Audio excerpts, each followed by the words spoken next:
Hello, I'm Wei-Lun from Academia Sinica in Taiwan.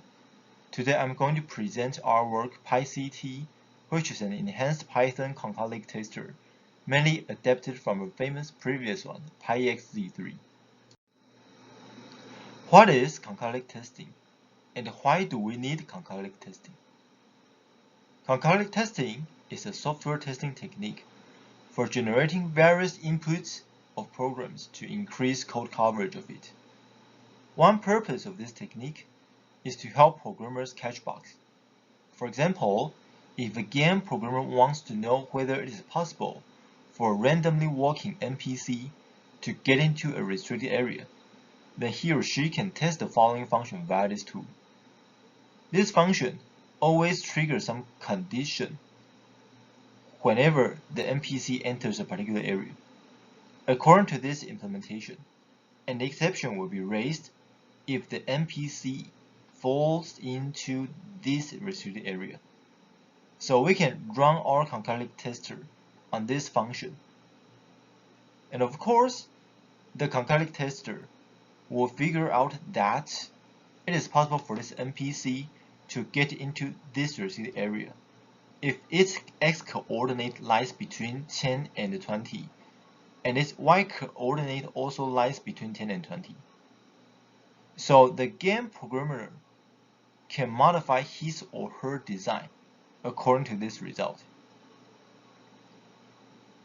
Some programming languages like C, Java, x86, and JavaScript have various available concolic testers. However, testers for Python are relatively less. Since Python is a popular programming language, we believe there is a strong need to develop a good one. First of all, I want to explain what does PyXZ3 do. It implements several concolic types that inherit from Python's primitive types. A concolic object includes the original value of its parent primitive type, and the symbolic value, which is an expression in SMT theory. The purpose of the symbolic value is to collect all the branches the tester has encountered during the execution. Then the tester can generate new function inputs according to this symbolic value. For example, if there is an integer n in Python whose value is 5 and its expression is x plus y, then n multiplied by 2 equals 10, and its expression is 2 multiplied by x plus y.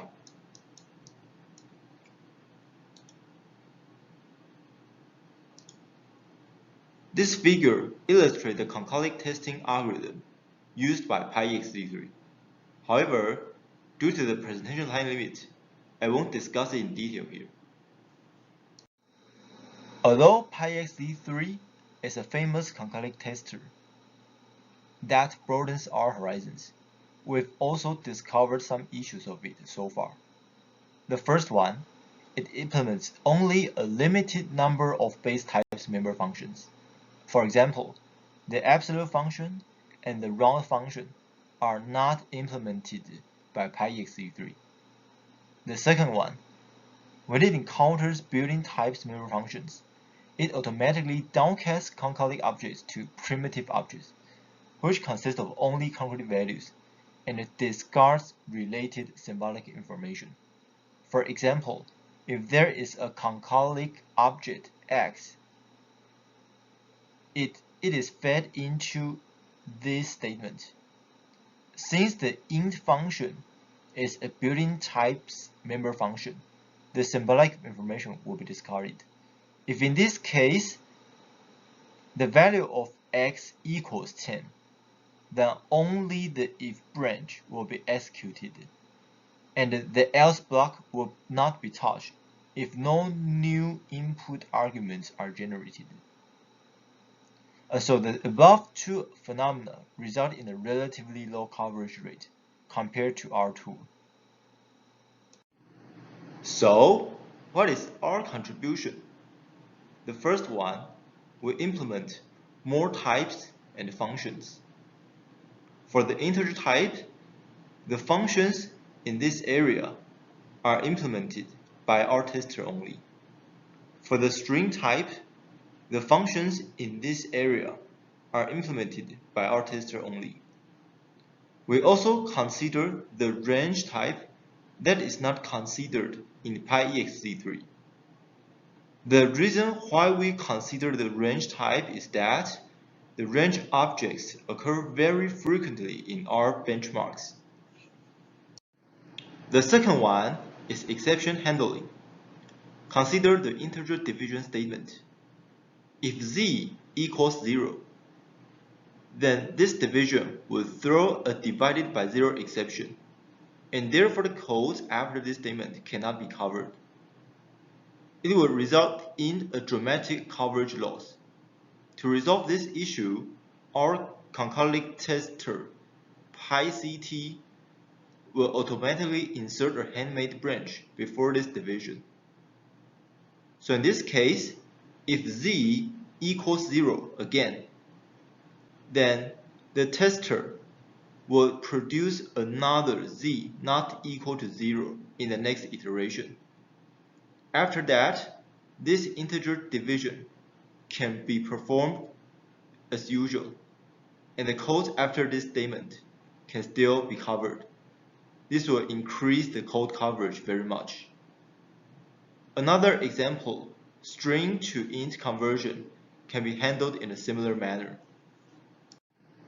The third one is function decomposition.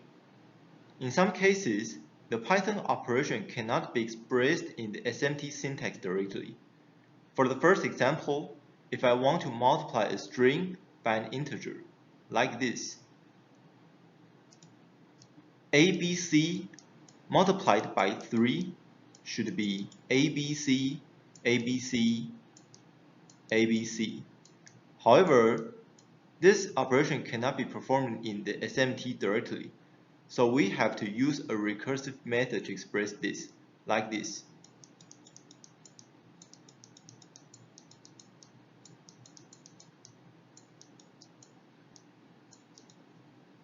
The multiplication can be performed in Python, and the concatenation can be performed in SMT. So the result can still be computed. And the other three examples can be handled in a similar manner. The final technique we use is constant upcasting. Consider this example. If we want to check if a string contains a particular substring, but this string is a primitive object, then according to the Python spec, this function is also a primitive function. So the symbolic information in this substring will be discarded. In this case, the tester is not able to produce another function input opposite to this condition. To resolve this issue, we have to upcast this primitive object to a concolic object. So the function will also become a concolic function. So the symbolic information in this substring will not be discarded, and the tester can still produce another function input that is opposite to this branch as usual. After introducing our contribution, here is the experiment result. We can discover that for each set of benchmarks, the line coverage always increases from PyEXZ3 to PyCT, and from PyCT to PyCT with constant upcasting. According to the statistics of line coverage, we can conclude that PyCT performs much better than PyEXZ3. So, the above is my presentation. Thank you for your listening.